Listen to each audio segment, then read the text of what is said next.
जी कैफ 7 आज के लेक्चर का आगाज़ करते हैं। Lecture number 42 chapter. आज हम नया चैप्टर स्टार्ट करने जा रहे हैं, चैप्टर 8। 100% कन्फर्म है इस अटेम्प्ट में तकरीबन 15 नंबर का क्वेश्चन पेपर इस चैप्टर में से सेट होगा। ज़्यादा का भी हो सकता है, लेकिन सेफर साइड के ऊपर 15 मार्क्स की बात कर रहा हूँ। और इसमें 2 MCQs भी एक्सपेक्टेड हैं कि होंगे, 2 MCQs भी एक्सपेक्टेड हैं कि होंगे। तो इसीलिए इस चैप्टर में से फेवरेट, जैसे वो डायरेक्टर्स वाला टॉपिक था, डायरेक्टर एंड चीफ एग्जीक्यूटिव वाला, उसी तरह ये मीटिंग वाला चैप्टर भी आपका मोस्ट इम्पोर्टेंट चैप्टर में से एक चैप्टर है। लेंथी है थोड़ा, लेकिन जाहिर है एग्जाम वेटेज भी उस लिहाज से है। 15 से 20 नंबर का पेपर एक्सपेक्टेड है, इस चैप्टर में से सेट होगा और कंफर्म क्वेश्चन आएगा। टॉपिक है, चैप्टर डील किससे कर रहा है? जनरल मीटिंग से। जनरल मीटिंग देखें, कंपनी लॉ में मीटिंग्स का टॉपिक डिस्कस हुआ है वेरियस कंटेक्स्ट में। जैसे मीटिंग शेयर होल्डर्स की भी हो सकती है, मीटिंग डायरेक्टर्स की भी हो सकती है, meeting class of share holder या क्लास ऑफ डायरेक्टर्स की भी हो सकती है। जैसे हमने पढ़ा ना, मेंबर्स या शेयर होल्डर्स की डिफरेंट क्लासेस होती हैं। तो अगर आपको याद हो, इफेक्टेड क्लास की 3/4 मेजॉरिटी की अप्रूवल चाहिए, तो उसके लिए जो मीटिंग होगी, क्या वो सारे शेयर होल्डर्स की मीटिंग होगी? सिर्फ इफेक्टेड क्लास की, उसे क्लास मीटिंग कहा जाता है। जब एक शेयर होल्डर्स या डायरेक्टर्स में से एक पर्टिकुलर क्लास की मीटिंग हो, उसे क्या कहा जाता है? Class meeting. यानी एक पर्टिकुलर ग्रुप की मीटिंग हो, उसे क्लास मीटिंग कहा जाता है। लेकिन क्लास मीटिंग्स हमारे कैफ के सिलेबस में नहीं है। सिर्फ आपको ये टर्म समझाना मकसूद था कि क्लास मीटिंग्स होती क्या है। क्लास मीटिंग का मतलब है कि सारे शेयर होल्डर्स या डायरेक्टर्स की नहीं, बल्कि उनके एक पर्टिकुलर पार्ट ग्रुप की मीटिंग को कहते हैं क्लास मीटिंग। तो प्रैक्टिकली अगर आप देखें तो मीटिंग्स बहुत सी तरह की होती है। प्रैक्टिकली देखा जाए, अगर शेयर होल्डर्स या मेंबर्स की मीटिंग है, डायरेक्टर्स की मीटिंग है, फिर इसके बाद डिफरेंट हर डिपार्टमेंट की अपनी अपनी, ह्यूमन रिसोर्स डिपार्टमेंट भी मीटिंग्स करते रहते हैं, अकाउंट्स डिपार्टमेंट में भी मीटिंग्स होती रहती हैं, सेल्स डिपार्टमेंट में मीटिंग होती रहती है। लॉ सिर्फ 2 तरह की मीटिंग्स के ऊपर फोकस करता है, कंपनी लॉ। कौन कौन सी मीटिंग्स के ऊपर? शेयर होल्डर्स की मीटिंग या मेंबर्स की मीटिंग के ऊपर, और डायरेक्टर्स की मीटिंग। शेयर होल्डर की मीटिंग को कहते हैं जनरल मीटिंग, डायरेक्टर्स की मीटिंग को कहते हैं बोर्ड मीटिंग। डायरेक्टर्स की मीटिंग के बारे में बहुत कम मटेरियल हमारे सिलेबस में है। आपको याद होगा, हमने इतना पढ़ा हुआ है कि लिस्टेड कंपनी के लिए रिक्वायर्ड है कि director once in each quarter meeting conduct करवाएं। और उसमें हमने शायद कोरम के बारे में भी पढ़ा था कि क्या कोरम है लिस्टेड कंपनी के डायरेक्टर्स का? 4 1/3 और 4 विच एवर इज हायर। ये बोर्ड मीटिंग का ही कोरम पढ़ा था ना हमने। तो सिर्फ एक लर्निंग ऑब्जेक्टिव में हमने बोर्ड मीटिंग के बारे में स्टडी किया, उसके बाद स्टडी नहीं किया। तो डायरेक्टर्स की मीटिंग का तो बहुत कम मैटर हमारे सिलेबस में है, लेकिन जो शेयर होल्डर्स की मीटिंग है, मेंबर्स की मीटिंग है, इसके बारे में डिटेल डिस्कशन सिलेबस में इंक्लूडेड है। और ये सारे का सारा चैप्टर शेयर होल्डर्स की मीटिंग से ही रिलेटेड है, जिसमें हम क्या सीखेंगे कि शेयर होल्डर्स की या मेंबर्स की मीटिंग, जिसे जनरल मीटिंग भी कहा जाता है। शेयर होल्डर या मेंबर्स की मीटिंग को क्या कहते हैं? General meeting. के सीखेंगे क्या चैप्टर में कि टाइप्स ऑफ जनरल मीटिंग क्या है, जनरल मीटिंग की कितनी टाइप्स है, और हर मीटिंग के कंडक्ट होने के रूल्स क्या हैं, कब कंडक्ट करवाई जाएगी कोई भी टाइप ऑफ मीटिंग, उस मीटिंग में डिस्कस क्या होगा, और उसकी प्रोसीडिंग से रिलेटेड कुछ रूल्स पढ़ेंगे। इस पूरे चैप्टर में क्या स्टडी करने जा रहे हैं हम? शेयर होल्डर्स की मीटिंग्स, जिसे जनरल मीटिंग्स भी कहते हैं, मीटिंग की टाइप्स, कब मीटिंग कंडक्ट होगी, उसमें डिस्कस क्या होगा, और फिर अदर प्रोसीडिंग्स उसके हवाले से, कोरम वगैरह या दूसरी चीजें। तो सबसे पहले जो ये चैप्टर हमें बताता है वो ये कि जनरल मीटिंग का मतलब क्या है। जनरल मीटिंग का मतलब है मीटिंग ऑफ मेंबर्स या शेयर होल्डर्स। अच्छा, इसमें इसका ये मतलब नहीं है, जब हम कहते हैं मीटिंग ऑफ मेंबर्स, इसका ये मतलब नहीं है कि इसमें और कोई बंदा आ नहीं सकता। कुछ और लोगों को भी इसमें आने की इजाजत है। जैसे मेंबर्स की मीटिंग में डायरेक्टर भी आना चाहें, आ सकते हैं। कंपनी का ऑडिटर पता है कौन होता है? जो कि फाइनेंशियल स्टेटमेंट, कंपनी के जो फाइनेंशियल स्टेटमेंट्स होती है उनको चेक करता है ठीक है कि नहीं, वो भी आना चाहे तो आ सकता है। लेकिन ये लोग सिर्फ समझ लीजिए कि एक तमाशाई की हैसियत से मीटिंग में मौजूद होंगे। ये मीटिंग में वोट्स कास्ट नहीं करते, डिस्कशन में पार्टिसिपेट नहीं करते। यूं समझ लीजिए डायरेक्टर्स का वहां पे मौजूद होना सिर्फ ये इसको इंश्योर करने के लिए कि मीटिंग अच्छे तरीके से चले, कुछ चाय पानी का इंतजाम करने के लिए डायरेक्टर्स का वहां होना जरूरी है। वहां पे होने की इनको इजाजत है, वरना मीटिंग में जो डिस्कशन होगी उसमें डिसीजन मेकिंग होगी वो सारी की सारी कौन कर रहे होंगे? मेंबर्स। ठीक है। हाँ, डायरेक्टर्स की मीटिंग में सिर्फ डायरेक्टर्स ही होते हैं, लेकिन मेंबर नहीं होते। लेकिन मेंबर्स की मीटिंग में मेंबर्स के साथ साथ डायरेक्टर। अच्छा, अब आपने अपना क्लासिक क्वेश्चन नहीं पूछना कि अगर कोई पर्सन वो शेयर होल्डर भी है, वो डायरेक्टर भी है, तो क्या वो मेंबर्स की मीटिंग में आ सकता है? बिल्कुल क्या वो डायरेक्टर्स की मीटिंग में भी आ सकता है? बिल्कुल आ सकता है। लेकिन मेंबर्स की मीटिंग में उसकी हैसियत वो एज ए मेंबर उसको अटेंड कर रहा होगा, और डायरेक्टर्स की मीटिंग में डायरेक्टर। ठीक है। मेंबर्स की मीटिंग में जब वोट कास्ट कर रहा होगा तो वो उसके वोट्स कितने होंगे? उसके शेयर्स के लिहाज से। लेकिन डायरेक्टर्स की मीटिंग में आपको पता है सबका एक वोट होता है, तो डायरेक्टर्स की मीटिंग को अटेंड करेगा एज डायरेक्टर, मेंबर्स की मीटिंग को वो बंदा अटेंड करेगा एज मेंबर। क्लियर हुई है बात? आगे चलते हैं। जनरल मीटिंग किसे कहते हैं? Meeting of member. इस मीटिंग में कुछ ना कुछ डिस्कस होगा। हर मीटिंग का कोई एजेंडा होता है ना, ठीक है। हर मीटिंग का कोई एजेंडा समझते हैं क्या? वो points to be discussed at meeting. तो जनरल मीटिंग का भी कोई एजेंडा होगा। जनरल मीटिंग का जो एजेंडा होता है इसे लॉ की लैंग्वेज में कहते हैं business to be conducted, business to be transacted, business to be discussed. इन टर्म्स का मतलब क्या है कि जनरल मीटिंग में क्या क्या चीजें डिस्कस होने जा रही हैं। तो जो एजेंडा आइटम होती है मीटिंग की, यानी एजेंडा में जो चीजें डिस्कस होने जा रही है उन्हें क्या कहते हैं? बिजनेस। जो बिजनेस होते हैं ये दो तरह के होते हैं, और शाबाश, ordinary business, special business. Ordinary business और स्पेशल बिजनेस। ऑर्डिनरी बिजनेस आपको बताया इससे पहले क्या होते हैं? क्या दे? नहीं, मुकर जाए बताया? कहां बताया था? Consideration of financial statement, consideration of auditors report, consideration of directors report, appointment of directors, appointment of auditor. छठी चीज रह गई डिविडेंड। शाबाश, डिविडेंड कौन बोला? शाबाश। तो पढ़ाया हुआ ना पहले, मुकर गए सारे।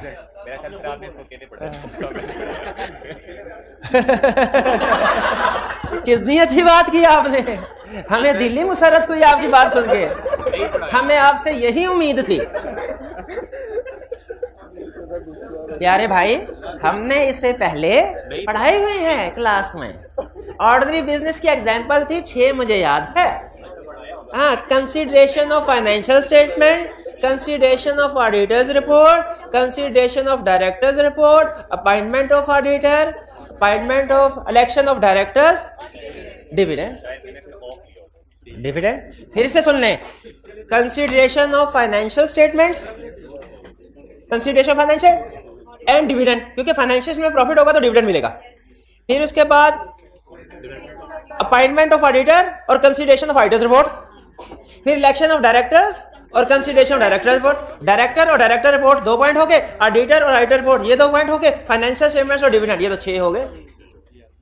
ऑर्डिनरी बिजनेस की एग्जांपल बताए मेरे भाई। ऑर्डिनरी बिजनेस में कौन कौन से बिजनेस शामिल है? कंसिडरेशन ऑफ ऑडिटर्स रिपोर्ट और अपॉइंटमेंट ऑफ ऑडिटर और इलेक्शन ऑफ डायरेक्टर्स और consideration of directors report 4, consideration of financial statement और डिविडेंड। शाबाश, ये 6 हो गए। ये क्या है? Ordinary business. बिजनेस क्या होता है?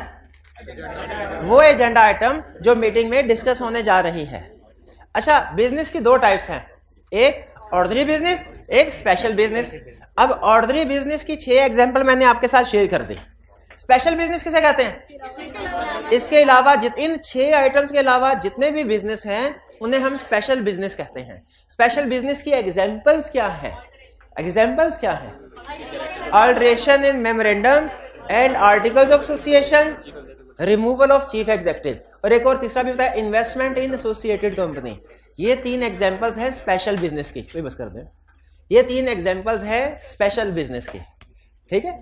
तो स्पेशल बिजनेस की अगर डेफिनेशन हमसे पूछे तो सबसे पहले क्या लिखना है? Every business which is not an ordinary business is special business. जैसे वो पब्लिक कंपनी को डिफाइन किया था, every company which is not a private company is public company, और फिर बाद में प्राइवेट कंपनी की डेफिनेशन को रिप्रोड्यूस कर दिया था। तो एग्जाम में जब कभी स्पेशल रेजोल्यूशन पूछे, सॉरी स्पेशल बिजनेस पूछे, अच्छा इसका मतलब है स्पेशल बिजनेस और स्पेशल रेजोल्यूशन में फर्क है। ऑर्डिनरी बिजनेस और ऑर्डिनरी रेजोल्यूशन में फर्क है। तो हम पढ़े थे स्पेशल बिजनेस, मैं आपको स्पेशल रेजोल्यूशन समझाने लगा था। नहीं नहीं नहीं, स्पेशल बिजनेस, स्पेशल बिजनेस का ही डिफाइन करें, क्या करेंगे? Every business other than ordinary business. फिर नीचे लिख देंगे following are ordinary business, 6 examples दे दी। फिर आगे छोटी सी हेडिंग दे दी एग्जांपल्स ऑफ स्पेशल बिजनेस, उसके बाद 2 या 3 एग्जांपल दे दीजिए। ठीक है, वो जो था ना ऑर्डिनरी बिजनेस के एग्जांपल, ये स्पेशल बिजनेस की डेफिनेशन का हिस्सा है। ऑर्डिनरी बिजनेस की एग्जांपल स्पेशल बिजनेस की डेफिनेशन का हिस्सा है, और ये जो 3 उसके बाद वाली एग्जांपल है ये स्पेशल बिजनेस एग्जांपल्स है। तो सबसे पहली चीज जो हमने सीखी, इस पहले जनरल मीटिंग क्या होती है? Meeting of members. फिर इसके बाद हमने सीखा कि एजेंडा आइटम को कहते हैं बिजनेस। बिजनेस की 2 टाइप्स हो सकते हैं, ऑर्डिनरी बिजनेस, स्पेशल बिजनेस। अच्छा, कोई भी मीटिंग होना उससे कितने दिन पहले, कम से कम कितने दिन पहले नोटिस भेजा जाता है? 21 दिन पहले। क्या उस नोटिस में लिखा होना चाहिए कि इस मीटिंग में क्या क्या चीजें डिस्कस होंगी? बिल्कुल। तो याद रखिए, कोई भी एजेंडा आइटम हो उसमें बिजनेस लिखा जाता है। ऑर्डिनरी बिजनेस हो तो वो लिखा जाता है, स्पेशल बिजनेस हो तो वो लिखा जाता है। अब अगर वो आपसे कहे कि आपने एक जनरल मीटिंग का नोटिस सेंड करना है, तो उसमें जो भी एजेंडा आइटम डिस्कस हो रही होगी वो आप इंक्लूड करेंगे कि नहीं करेंगे? बिल्कुल इंक्लूड करेंगे। मुझे ये बताइए, अगर वो कहे कि आप एजीएम, एनुअल जनरल मीटिंग, एक टाइप ऑफ जनरल मीटिंग है, इसका नोटिस प्रिपेयर करें, तो उस नोटिस में आपने एक चीज लाजमी लिखनी है, क्या? Agenda items to be discussed in meeting, या businesses to be discussed to be transacted at meeting. Businesses to be transacted at meeting का मतलब क्या है? वो आइटम जो मीटिंग में डिस्कस होने जा रही है। फिर आगे बता रहा है, कह रहा है डायरेक्टर्स मीटिंग, जनरल मीटिंग को अटेंड तो कर सकते हैं लेकिन इसमें वोट कास्ट नहीं कर सकते। डायरेक्टर्स कैन, ये बात समझ आई, अभी डिस्कस हुई है। डायरेक्टर्स कैन अटेंड मीटिंग लेकिन वोट को कास्ट नहीं कर सकते, एज डायरेक्टर नहीं कर सकते। बिल्कुल जाहिर है, अगर वो शेयर होल्डर भी हैं तो शेयर होल्डर तो कर सकते हैं, शेयर होल्डर तो कर सकते हैं। Chairman shall preside, chairman of board of director, इस मीटिंग का प्रेसिडेंट होगा, चेयरमैन होगा, चेयर करेगा मीटिंग को, बोर्ड ऑफ डायरेक्टर का चेयरमैन। अच्छा, अजीब बात है, मीटिंग मेंबर्स की है और इसका चेयरमैन बोर्ड ऑफ डायरेक्टर का चेयरमैन है। वो सिर्फ इसलिए है ताकि मीटिंग को अच्छे तरीके से कंडक्ट करवाया जा सके, क्योंकि डायरेक्टर जनरल मीटिंग को कंडक्ट कर सकते हैं लेकिन वो असल में कंपनी को, बिजनेस मीटिंग को अच्छे तरीके से कंडक्ट करवाने के लिए, मैनेज करने के लिए आते हैं मीटिंग में, वरना मीटिंग में डिस्कशन वगैरह में हिस्सा नहीं लेते, क्योंकि वो शेयर होल्डर्स की मीटिंग है, अनलेस के कोई डायरेक्टर शेयर होल्डर भी। Chairman shall preside general meeting, ये क्लियर हो गया? आगे चलते हैं। जनरल मीटिंग की कितनी टाइप्स है? जनरल मीटिंग की 3 टाइप्स है, statutory meeting, annual general meeting, extraordinary meeting. Company की जिंदगी की जो पहली जनरल मीटिंग होती है, कंपनी की जिंदगी की पहली जनरल मीटिंग को कहते हैं स्टैट्यूटरी मीटिंग। इसमें कंपनी के इंट्रोडक्टरी मैटर डिस्कस किए जाते हैं, कंपनी की इनकॉर्पोरेशन के हवाले से कुछ चीजें डिस्कस की जाती हैं, इसे कहते हैं स्टैट्यूटरी मीटिंग। फिर इसके बाद annual general meeting. Annual general meeting ऐसी जनरल मीटिंग है जो हर साल कंडक्ट होती है, जो हर साल कंडक्ट होती है, साल में एक दफा कंडक्ट की जाती है, उसे कहते हैं एनुअल जनरल। नाम से जाहिर, एनुअल का मतलब सालाना। और एक्स्ट्राऑर्डिनरी जनरल मीटिंग ऐसी मीटिंग होती है, अब खुद बताइए, फर्ज कीजिए कि एनुअल जनरल मीटिंग हो गई, अब नेक्स्ट एनुअल जनरल मीटिंग कब होगी? नेक्स्ट ईयर में। अगर ड्यूरिंग द ईयर फौरी तौर पे चीफ एग्जीक्यूटिव को रिमूव करने की जरूरत पेश आ गई, तो क्या अब चीफ एग्जीक्यूटिव कोई फ्रॉड कर रहा है, तो क्या अब अगले साल का इंतजार किया जाएगा? अच्छा, डायरेक्टर्स भी नहीं मान रहे कि इसको रिमूव किया जाए, वरना डायरेक्टर भी कर सकते थे, कुछ डायरेक्टर को भी हिस्सा मिल रहा होगा, तो 40% डायरेक्टर को भी हिस्सा मिल रहा है, तो 3/4 मेजोरिटी नहीं बन रही। अब क्या अगले साल का फौरी एक्शन लेने की जरूरत है? अगर इस तरह के कोई मामला आ जाए जिनमें शेयर होल्डर्स की फौरन अप्रूवल की जरूरत है, तो फिर नेक्स्ट एजीएम का इंतजार नहीं किया जाता, बल्कि उसी वक्त अर्जेंट बेसिस पे एक मीटिंग कंडक्ट करवाई जाती है जिसे कहा जाता है एक्स्ट्रा ऑर्डिनरी जनरल मीटिंग। इसका मतलब है एक्स्ट्रा ऑर्डिनरी जनरल मीटिंग कभी भी कंडक्ट करवाई जा सकती है, वो साल के किसी भी महीने में कंडक्ट करवाई जा सकती है, उसका साल में एक दफा होना लाजमी नहीं है, हो सकता है किसी साल में बिल्कुल ना हो सकता है किसी साल में एक से ज्यादा हो जाए। एक्स्ट्रा ऑर्डिनरी यानी एक्स्ट्रा ऑर्डिनरी सर्कमस्टेंसेस में जब मेंबर्स की अप्रूवल की जरूरत हो किसी मामले पे तो उसके लिए क्या किया जाता है? Extra ordinary general meeting conduct करवाई जाती है। तो 3 तरह की जनरल मीटिंग कौन सी हुई? Statutory meeting, annual general meeting, extra ordinary general meeting. ठीक है, जो फर्स्ट एनुअल जनरल मीटिंग होगी उसे क्या कहते हैं? गलत। फर्स्ट जनरल मीटिंग को स्टैट्यूटरी मीटिंग कहते हैं, फर्स्ट एनुअल जनरल मीटिंग तो एनुअल जनरल मीटिंग ही होगी ना। फर्स्ट जनरल मीटिंग और फर्स्ट एनुअल जनरल मीटिंग में फर्क है, ये ज़हन में रखिए, ये ना एग्जाम में क्वेश्चन पढ़ते हुए मार खा जाए। आज के लेक्चर में हम स्टडी करने जा रहे हैं statutory meeting. Annual general meeting आज डिस्कस नहीं करना, एक्स्ट्रा ऑर्डिनरी जनरल मीटिंग आज डिस्कस नहीं करना। डिस्कस करना है तो क्या करना है? स्टैट्यूटरी मीटिंग क्या होती है, इसमें हम क्या सीखेंगे? इसमें हम सीखेंगे किस तरह की कंपनीज के लिए ये स्टैट्यूटरी मीटिंग कंडक्ट करवाना रिक्वायर्ड है, कब मीटिंग कंडक्ट करवाई जाती है, इसमें क्या डिस्कस किया जाता है, क्या सीखेंगे हम स्टैट्यूटरी मीटिंग में? किस कंपनी, अच्छा एनुअल जनरल मीटिंग और एक्स्ट्रा ऑर्डिनरी जनरल मीटिंग कोई भी टाइप ऑफ कंपनी कभी भी करवा सकती है, चाहे पब्लिक है चाहे प्राइवेट है, चाहे लिमिटेड बाय शेयर चाहे लिमिटेड बाय गारंटी। कोई भी टाइप ऑफ कंपनी कभी भी, हर कंपनी एजीएम भी कंडक्ट करवा सकती है, उसके लिए करवाती है, और एक्स्ट्रा ऑर्डिनरी जनरल मीटिंग भी करवा सकती है। स्टैट्यूटरी मीटिंग कुछ कंपनी के लिए रिक्वायर्ड है, कुछ कंपनी के लिए रिक्वायर्ड नहीं है। एजीएम हर तरह की कंपनी के लिए रिक्वायर्ड है। तो इसमें हम क्या स्टडी करेंगे, किस तरह की कंपनी के लिए रिक्वायर्ड है, कौन कंडक्ट करवाएगा, फिर क्या सीखेंगे, कब कंडक्ट करवाई जाएगी, फिर क्या सीखेंगे, डिस्कस क्या होता है। यानी यूं समझ लीजिए, who, when, what is discussed, which companies, यहां कौन कंडक्ट करवाएगा। एक है मुश्किल तरीका, एक है आसान तरीका। पहले मुश्किल से समझाता हूं, किस तरह की कंपनीज के लिए स्टैट्यूटरी मीटिंग कंडक्ट करवाना रिक्वायर्ड है। एवरी पब्लिक कंपनी, हर पब्लिक कंपनी जिसका शेयर कैपिटल हो उसके लिए स्टैट्यूटरी मीटिंग कंडक्ट करवाना रिक्वायर्ड है। किसके लिए? हर public company having share capital. और दूसरा, ऐसी प्राइवेट कंपनी जो अपने आप को पब्लिक कंपनी में कन्वर्ट करवाती है within 1 year of incorporation, उसके लिए भी स्टैट्यूटरी मीटिंग कंडक्ट करवाना रिक्वायर्ड है। हाँ, अब आसान तरीका क्या भला भाई, जिन कंपनीज के लिए certificate of commencement of business हासिल करना रिक्वायर्ड है उन्हीं के लिए स्टैट्यूटरी मीटिंग भी रिक्वायर्ड है। अब एक ही कंसेप्ट 2 जगह फिट हो गया। हमारे कुछ कंसेप्ट होते हैं ना, वो एक से ज्यादा जगहों पे फिट हो जाते हैं।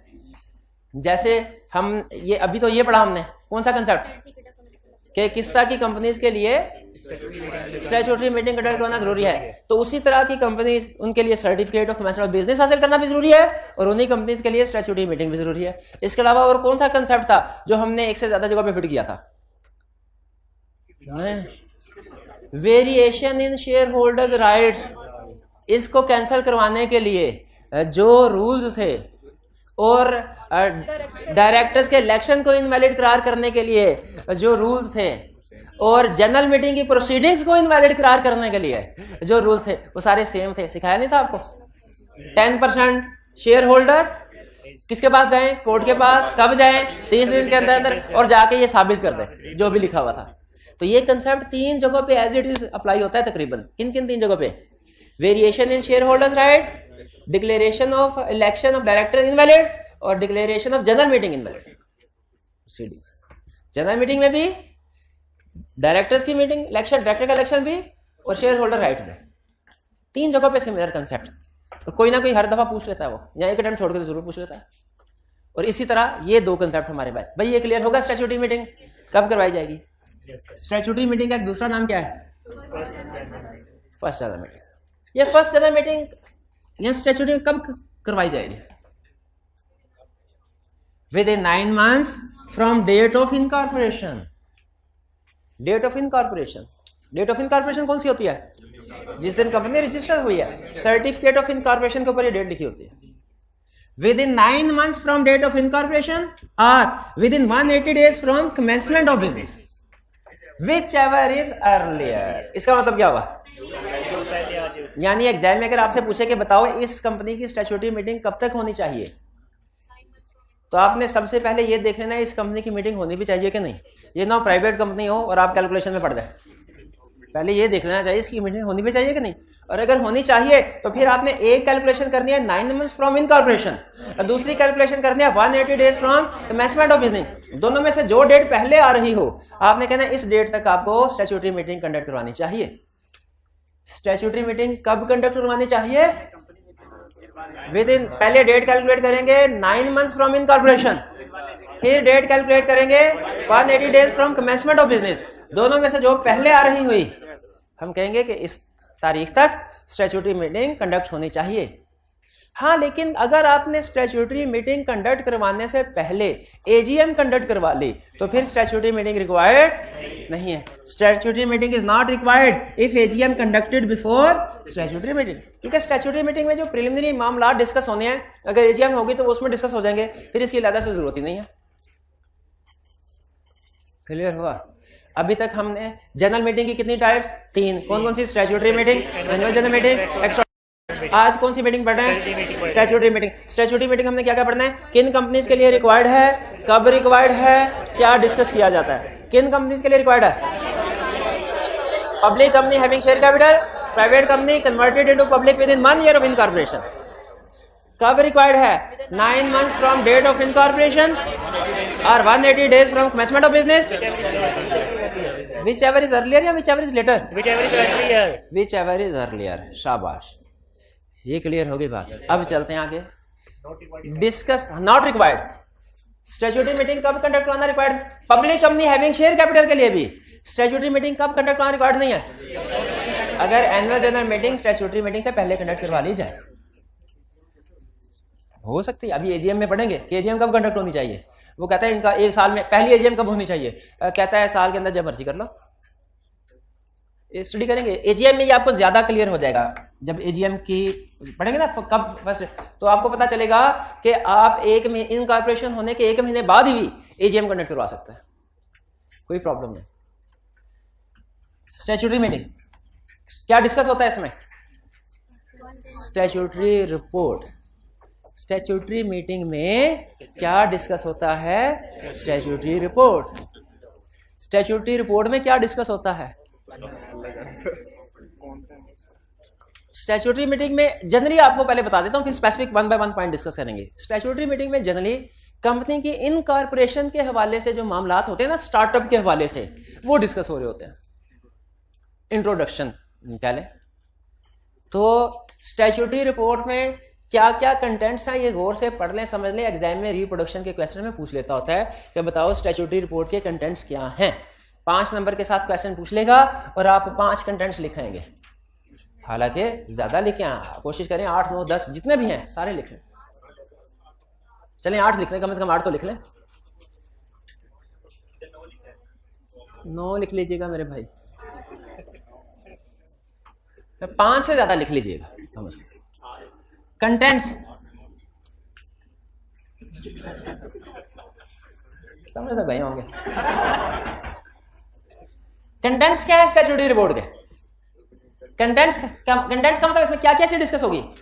Total number of shares allotted, कितने शेयर्स अलॉट कर दिए, कितने शेयर्स अलॉट कर दिए, ठीक है। जितने भी शेयर्स अलॉट किए हैं वो लिख दिए जाएंगे, क्योंकि अभी देखिए अभी ताजा कंपनी इनकॉर्पोरेट हुई है, शेयर भी ताजा इश्यू किए हैं। अभी तो बहुत सा पैसा पड़ा, कुछ खर्चे किए होंगे, वो शेयर्स अलॉट किए हैं, पैसे आएंगे ना, आए होंगे, उन पैसों में से कुछ ना कुछ खर्चा भी किया होगा, लेकिन अच्छा खासा बैंक बैलेंस मौजूद भी होगा।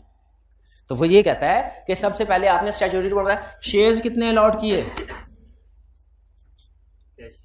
अच्छा, हालांकि इस मीटिंग में जिनको शेयर्स अलॉट किए वो खुद भी मौजूद होते हैं क्या नहीं होते? शेयर होल्डर, उन्हीं की तो मीटिंग है, लेकिन वो एक दूसरे के साथ हेलो हाई कर लेते हैं, जान पहचान बढ़ा देते हैं, ठीक है। उनको पता चल जाता है किस बंदे ने कितने ज्यादा शेयर्स खरीदे हुए। तो जो टोटल शेयर्स खरीदे हैं स्टैट्यूटरी रिपोर्ट में लिखा, शेयर अलॉट किया कंपनी ने स्टैट्यूटरी रिपोर्ट में लिखा। फिर इन शेयर के अगेंस्ट में कैश कितना रिसीव हुआ ये लिखा होगा। 1 मिलियन शेयर इशू किए हैं 10 रुपीज के अगेंस्ट में, तो इधर लिखा होगा 1 मिलियन शेयर इशू किए हैं, यहां पे क्या लिखा होगा 10 मिलियन कैश रिसीव हुआ है। Summary of cash, summary of receipts and payment. फिर स्टार्ट से लेके कुछ अर्सा पहले तक कुछ अर्सा, कुछ चंद दिन पहले तक जितने भी रिसीट्स और पेमेंट्स भी होती रही हैं उनका भी रिकॉर्ड लिखा होगा। यानी उस 10 मिलियन में से फॉर एग्जांपल अगर 4 मिलियन खर्च कर दिया है तो 10 - 4 = 6, ये कैश बुक बना के सामने रखी जाएगी, जिसे पता चल जाए कि इन कॉर्पोरेशन से लेके अब तक कितने पैसे आए, कितने पैसे गए। ये कैश बुक की समरी होती है एक तरह से। रिसीट एंड पेमेंट अकाउंट बनाया कभी आपने, सुना हुआ? कैश बुक का ही दूसरा नाम है ना। कह रहा है लेकिन नॉट अर्लियर बाय 15 डेज, ये कोशिश करें जितनी लेटेस्ट हो अच्छा है, 15 दिन से ज्यादा पुरानी नहीं होनी चाहिए। 15 दिन से ज्यादा पुरानी नहीं होनी चाहिए। इसका मतलब क्या है कि जो रिसीट्स ऑफ पेमेंट की डिटेल, अगर फर्ज कीजिए मीटिंग हो रही है 20 मई को, तो क्या 1 मई तक का रिसीट एंड, और कंपनी इनकॉर्पोरेट हुई है 1 फरवरी को, फर्ज करें 1 फरवरी को इनकॉर्पोरेट हुई है, स्टैट्यूटरी मीटिंग है 20 मई को, तो रिसीट एंड पेमेंट अकाउंट 1 फरवरी से लेके 1 मई तक चलेगा नहीं, क्योंकि 20 दिन पुराना हो गया। ये 5 मई या 10 मई या 15 मई तक होना चाहिए। ठीक है, यानी जिस दिन स्टैट्यूटरी मीटिंग कंडक्ट हो रही है उस दिन और जिस दिन तक की समरी है, इनमें 15 दिन से ज्यादा का गैप नहीं होना चाहिए। उसने यही कंसेप्ट को थोड़े मुश्किल अल्फाज में बताया, लेकिन समझ आ गई ना आपको कि रिसीट एंड पेमेंट अकाउंट ज्यादा पुराना, 15 दिन से ज्यादा पुराना नहीं होना चाहिए। 3 बातें स्टैट्यूटरी रिपोर्ट में आ गई। कौन कौन सी? एक तो कैश रिसीट एंड पेमेंट वाली, शेयर्स अलॉटेड वाली, और cash received against shares allotted वाली, और रिसीट एंड पेमेंट वाली। ठीक है, और 15 दिन तो रिसीट एंड पेमेंट वाले के साथ है, वो शेयर्स अलॉटेड के साथ थोड़ा ही है, या cash received against share allotted के साथ थोड़ा ही है। 15 दिन वाली परवीन किसके साथ है? Summary of receipt and payment के साथ। 3 चीजें होंगी। फिर particular of director, chief executive, secretary, auditor, पता चले, हम शेयर होल्डर्स को पता चले उन्होंने अपनी सारी उम्र की कमाई किन लोगों के हाथ में दे दिया।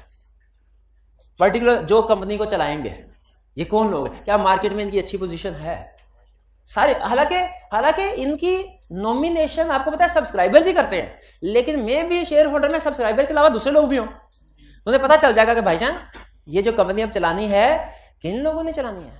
Particulars of director, chief executive, company secretary, auditor, इनकी डिटेल भी स्टैट्यूटरी रिपोर्ट में लिखी जाएगी। पता होना चाहिए कि नहीं होना चाहिए। आप किसी कंपनी में इन्वेस्ट करने जा रहे हैं, आपको ये तो पता होना चाहिए कंपनी को चला कौन रहे हैं। ठीक है, ये भाईजान कंपनी चला रहे हो, इन्वेस्ट करेंगे नहीं करेंगे, तो इसलिए पता होना चाहिए ना, पता होना चाहिए। आगे चलते हैं। Brief overview of companies affairs.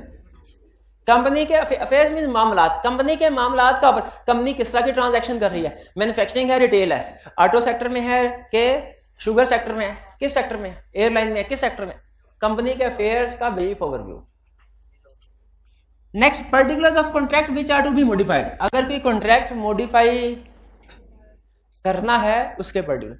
अच्छा, हमने कोई एक कंसेप्ट इस तरह का पढ़ा था, मॉडिफिकेशन, क्या पढ़ा था?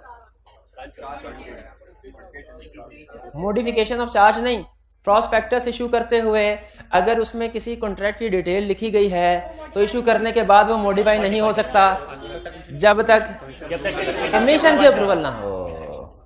ये कंसेप्ट पढ़ा था, मुझे लगता है क्लास में डिस्कस होने से रह गया था। क्या डिस्कस किया था हमने? डिस्कस कर दिया था हमने। हाँ, मॉडिफिकेशन क्या कंसेप्ट था कि अगर प्रॉस्पेक्टस में किसी कॉन्ट्रैक्ट का जिक्र है, मॉडिफिकेशन ये ना हो, पहले प्रॉस्पेक्टस बनाना है ना तो इन कस्टमर के साथ एग्रीमेंट कर लिया, भाई तुम ऐसा करो 1 मिलियन यूनिट्स का ऑर्डर दे दो हमें, हम अपने प्रॉस्पेक्टस में खूब बड़ा बड़ा करके लिखेंगे कि 1 मिलियन यूनिट्स का ऑर्डर मिल गया हुआ हमें, ताकि लोग कहें अच्छा ये तो बड़े प्रॉफिट में जाएगी कंपनी। और जब प्रॉस्पेक्टस इशू हो जाएगा ना, लोग शेयर्स के लिए पैसे जमा करवा देंगे, तो हम इसको मॉडिफाई करके 1 मिलियन से 1000 पे ले आएंगे, 1000 पे ले आएंगे। हो सकता है कि नहीं? इसीलिए कमीशन ने कहा कि अप्रूवल, ताकि अगर इसमें कोई गड़बड़ मुझे नजर आई ना तो मैं कॉन्ट्रैक्ट के साथ साथ प्रॉस्पेक्टस, इश्यूएंस ऑफ शेयर्स, इसको भी नल एंड वाइड कर दूंगा। लो, जिस मकसद के लिए झूठ बोला था, धोखा दिया था, वो मकसद भी फारिग।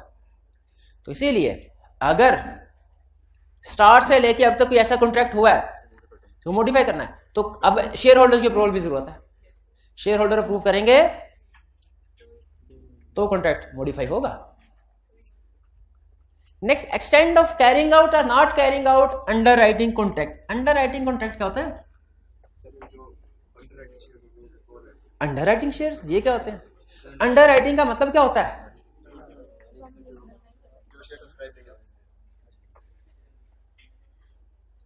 अंडर सब्सक्रिप्शन सुना है? आपको याद है एक कंसेप्ट हमने पढ़ा था कि मिनिमम सब्सक्रिप्शन क्या होती है, और ये भी पढ़ा था अगर शेयर्स जो हमने इशू किया है फुल्ली सब्सक्राइब ना हो, अंडर सब्सक्रिप्शन हो, तो क्या करते हैं? शेयर इशू करते हैं कि नहीं?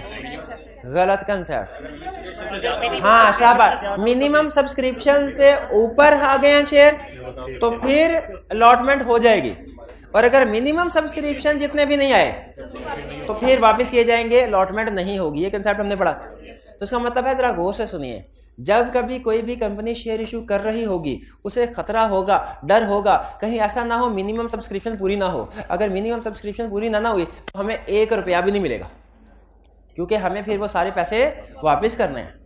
Certificate of commencement of business में नहीं मिलता अगर मिनिमम सब्सक्रिप्शन ना, कंडीशन थी ना उसमें। तो इसीलिए रिस्क है कि नहीं? तो कंपनीज इस रिस्क को कवर करने के लिए एक तरह की इंश्योरेंस कंपनी से राब्ता करते हैं। इंश्योरेंस कंपनी वाले क्या करते हैं? सर आपका रिस्क हम लेते हैं, अगर आपको नुकसान पहुंचा तो जिम्मेदारी हम पे है। इंश्योरेंस वाले यही कहते हैं ना। अब ये जो खास तरह का इंश्योरेंस प्रोवाइडर है इसे कहते हैं अंडर राइटर।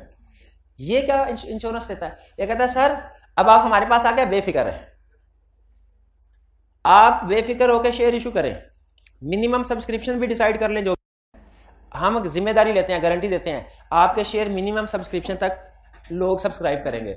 अगर फर्ज करें मिनिमम सब्सक्रिप्शन नहीं भी होती ना तो जो बैलेंस होगा हम सब्सक्राइब कर देंगे, ये ले आपके शेयर सारे सब्सक्राइब, लेकिन उसके बदले में थोड़ा सा कमीशन आपको देना पड़ेगा। ये जो बंदा ये काम करता है इसको कहते हैं अंडर राइटर, और ये जो एग्रीमेंट होता है इसको कहते हैं अंडर राइटिंग एग्रीमेंट। और इसमें जो अंडर राइटर को मुफ्त में थोड़ी काम करता है, जो कमीशन मिलता है इसे क्या कहते हैं? Under writing commission. बाज़ औक़ात अंडर राइटिंग एग्रीमेंट एग्जीक्यूट होता है तो फिर कमीशन मिलता है। Some time underwriting agreement execute नहीं भी होता फिर भी कमीशन देना पड़ता है। एग्जीक्यूट होने या ना होने से क्या मुराद है? अगर मिनिमम सब्सक्रिप्शन पूरी हो गई पब्लिक की तरफ से तो अंडर राइटिंग एग्रीमेंट एग्जीक्यूट नहीं होगा, लेकिन कमीशन देना पड़ेगा। कमीशन का रिश्ता लिया था ना मैंने। और अगर अंडर राइटिंग एग्रीमेंट एग्जीक्यूट हो गया, इसका क्या मतलब है? मिनिमम सब्सक्रिप्शन पूरी नहीं हुई थी और अंडर राइटर को शेयर बाय करने पड़े, तो इस पे भी कमीशन देना पड़ेगा। यही कह रहा है कि एक्सटेंट ऑफ कैरिंग आउट और not carrying out of under writing contract. अगर कोई अंडर राइटिंग कॉन्ट्रैक्ट किया गया था तो बताइए कि ये कैरी आउट हुआ कि नहीं हुआ? कैरी आउट हुआ कि नहीं हुआ का मतलब क्या है? इसका मतलब ये नहीं कमीशन पे हुआ, कमीशन तो हर सूरत में पे होना है। इसका मतलब ये एग्जीक्यूट हुआ कि नहीं, यानी मिनिमम सब्सक्रिप्शन पूरी हुई अचीव कि नहीं हुई, और अगर नहीं हुई तो कितना फर्क था जो इसने खरीदा। ठीक। अंडर राइटिंग कॉन्ट्रैक्ट्स की डिटेल लिखी जाएगी कि अंडर राइटिंग कॉन्ट्रैक्ट किया कि नहीं किया और उसको पूरा किया गया कि नहीं किया गया। बस अंडर राइटिंग कॉन्ट्रैक्ट समझ आ गया क्या है, उसकी डिटेल लिखी जाएगी। अंडर राइटर, उस अंडर राइटर का तो मैंने समझाने के लिए मिसाल दी ना कि जिस तरह इंश्योरेंस कंपनी वाले कहते हैं कि अगर ऐसे हुआ आपका नुकसान तो हम पूरा करेंगे, तो अंडर राइटर भी कह रहा है अगर आपका शेयर इशू करें बेफिक्र होके, अगर आपका नुकसान हुआ तो हम पूरा करेंगे। शेयर इशू होने पे नुकसान से क्या मुराद है? मिनिमम सब्सक्रिप्शन पूरी नहीं हुई। इनको डिविडेंड किनको, तो कमीशन किस चीज का दे रहे हैं? इनको कमीशन किस चीज का दे रहे हैं? अंडर राइटर को कमीशन किस चीज का मिल रहा है? तो डिविडेंड किस चीज का? अगर शेयर परचेज करेंगे तो फिर जो शेयर पे डिविडेंड आता है वो उनको मिलेगा, वो अलग है। देखें अंडर राइटिंग सर्विस अलग है। अगर फिर जनरल पब्लिक ने सब्सक्रिप्शन पूरी नहीं की और अंडर राइटर को खरीदा पड़ गई तो जाहिर है ये फिर एक अलग ट्रांजैक्शन समझी जाएगी। इसके लिए अंडर राइटर अलग से पैसे कंपनी को देगा, कंपनी इसको शेयर इशू करेगी और आइंदा अगर प्रॉफिट होता है तो उसको डिविडेंड भी मिलेगा। ये कोई एंटिटी भी हो सकती है, कुछ नहीं, कुछ भी हो सकता है। आगे चलते हैं 8 particular of commission or brokerage paid against share issue to directors, CEO, secretary, officers. एक होती है प्राइवेट प्लेसमेंट, एक होता है पब्लिक इशू। ऐसे ही है? हाँ बिल्कुल, शेयर इशू किया जाए। हमारी एक कंपनियां शेयर इशू करते हैं तो बाज़ औक़ात ब्रोकर आ जाते हैं। जैसे प्रॉपर्टी की डीलिंग होती है तो ब्रोकर थर्ड पर्सन आके कहता है हम आपके लिए इन्वेस्टर ढूंढते हैं, बात करें, आपके शेयर्स खरीदेगा। अच्छा, ये अंडर राइटर से डिफरेंट है। अंडर राइटर खुद शेयर खरीदने की बात करता है और ब्रोकर मिडल मैन होता है, कहता है मैं खुद नहीं खरीदूंगा लेकिन मैं आपकी डील दूसरे बंदों के साथ करा देता हूं, जो आपके मेरे कॉन्टैक्ट्स हैं जो आपके शेयर्स खरीद लेंगे। इस ब्रोकर को कमीशन मिलना चाहिए जैसे प्रॉपर्टी डीलर को मिलता है, ठीक है। अब डायरेक्टर्स को गुस्सा आ गया, उन्होंने कहा जरा देखें, पढ़े certificate of commencement of business की कंडीशन देखें और मेमोरेंडम देख लें।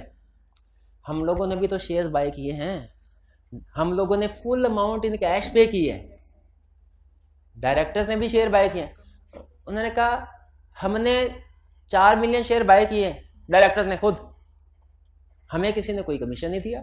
इस ब्रोकर ने 3 मिलियन शेयर्स का ग्राहक ढूंढा, इन्वेस्टर ढूंढा, इसको कमीशन पे कर दिया, हमें भी कमीशन मिलना चाहिए। अगर हम ना लेते तो यही शेयर्स आप बाहर के लोगों को बेचते, ब्रोकर के थ्रू बेचते, ब्रोकर को कमीशन देना पड़ता ना, तो वही शेयर हमने खरीद लिए हैं, हम तो घर के बंदे हैं।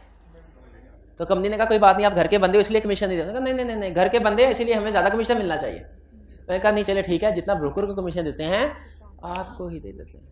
यानी खुद को शेयर बेचने का कमीशन ले लिया डायरेक्टर्स ने, कंपनी सेक्रेटरी ने खुद को शेयर बेचने कमीशन।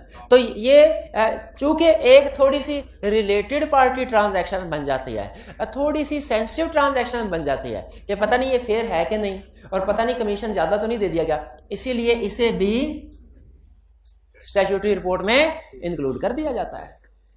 तो स्टैट्यूटरी रिपोर्ट में 8 चीजें आ गई। स्टैट्यूटरी रिपोर्ट में कितनी चीजें आई?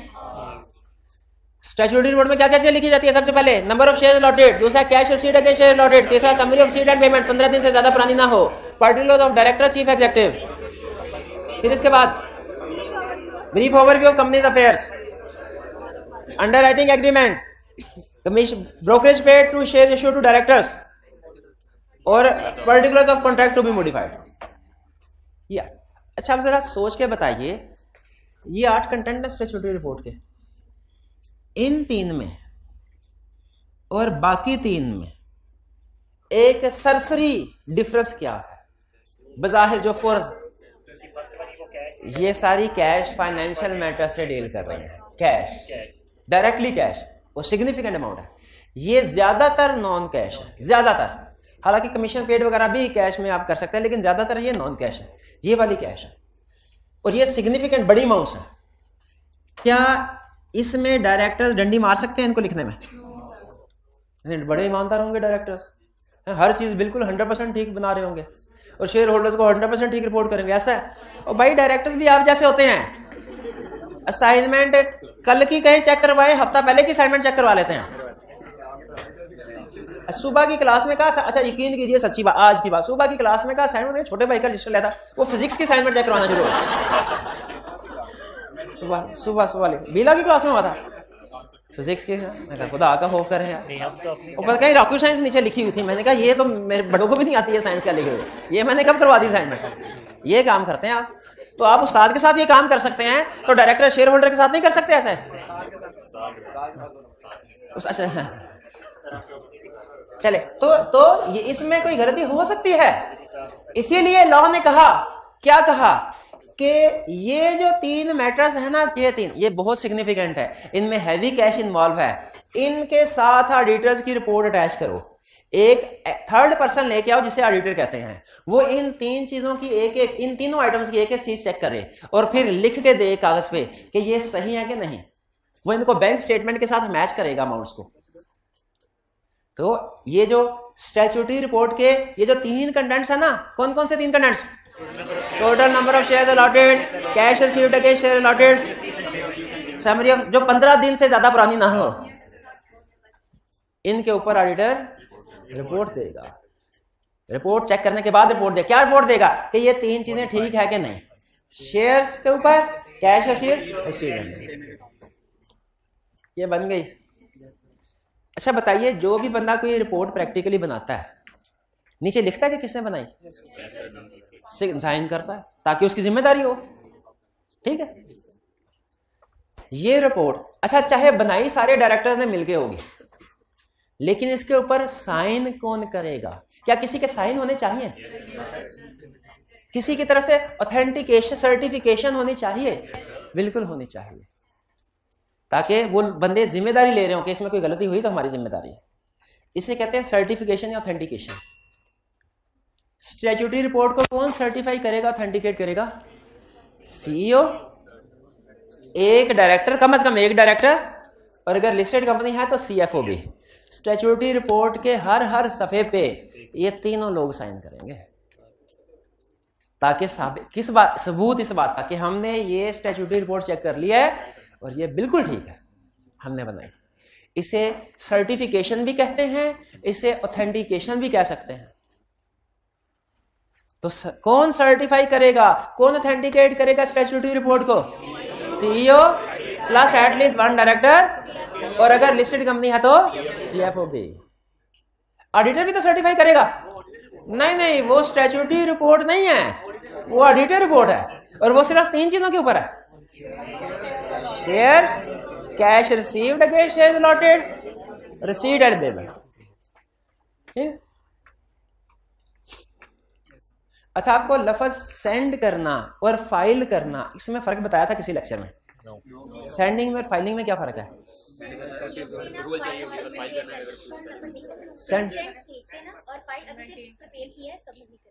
सेंड करने का मतलब है शेयर होल्डर्स को कोई चीज भिजवाना, फाइल करने का मतलब है रेगुलेटरी अथॉरिटीज को कोई चीज भिजवाना। जब लॉ में कोई भी इंफॉर्मेशन शेयर होल्डर्स को भिजवाई जाती है या क्रेडिटर्स को, उसके लिए वर्ड यूज होता है सेंड। और जब वो रेगुलेटरी अथॉरिटीज को, जैसे रजिस्ट्रार, जैसे कमीशन, जैसे रजिस्ट्रार, रेगुलेटरी अथॉरिटीज की एग्जांपल, जैसे रजिस्ट्रार, जैसे कमीशन, जैसे कोर्ट, इनको जब हम कोई स्टेटमेंट सेंड करते हैं तो उसके लिए वर्ड सेंड नहीं बल्कि क्या कहते हैं? फाइल किया। तो बताइए, क्या स्टैट्यूटरी रिपोर्ट रजिस्ट्रार के पास भी भिजवानी चाहिए? बिल्कुल भिजवानी चाहिए। तो उसके लिए लफ्ज सेंड यूज करेंगे, फाइल। तो कह रहे हैं फाइलिंग, क्या फाइलिंग करनी है इसकी किसी को? हाँ जी बिल्कुल। अच्छा, फाइलिंग में आपने शेयर होल्डर्स नहीं लिख देना, फाइलिंग करनी है, यस करनी है। किसको करनी है? कब? Immediately after sending to members. जैसे ही मेंबर्स को सेंड की स्टैट्यूटरी रिपोर्ट, रजिस्ट्रार को भी सेंड कर देनी है, फाइल कर देनी है। ये मेंबर्स को कब सेंड की थी स्टैट्यूटरी रिपोर्ट? 1 मिनट हटो, कोई नहीं बोलेगा। मेंबर्स को हमने स्टैट्यूटरी रिपोर्ट सेंड की है, ये स्टैट्यूटरी मीटिंग के बाद किया कि पहले? पहले किया। शाबाश। कितने दिन पहले? 21 डेज पहले। 21 डेज।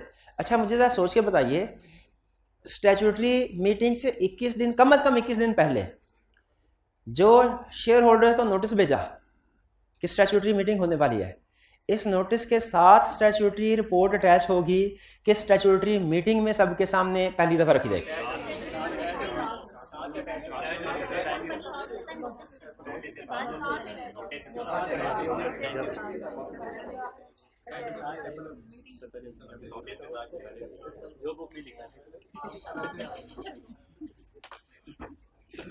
मेरा भाई यहाँ ला पढ़ने नहीं आया, हाँ नहीं फड़काने भी नहीं, कमीशन कुछ और लग रहा है।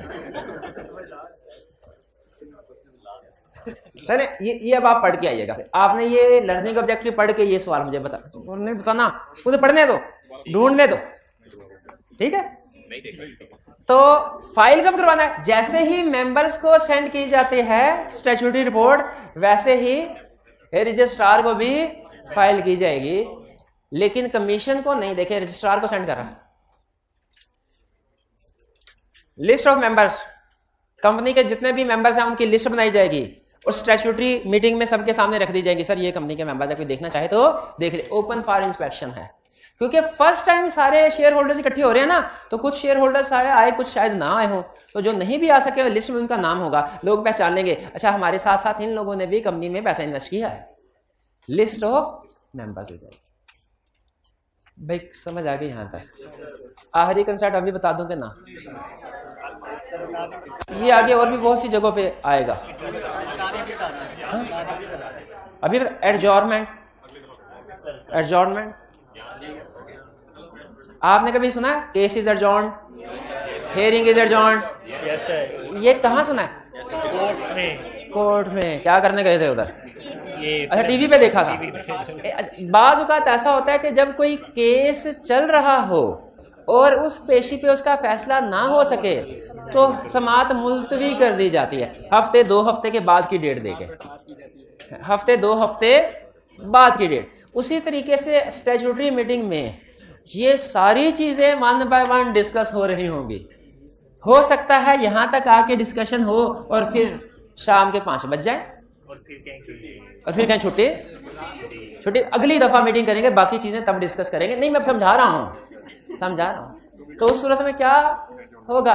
मीटिंग एडजॉर्न कर दी जाएगी कि अब बाकी के मामलात, बाकी की प्रोसीडिंग्स अगले हफ्ते होगी।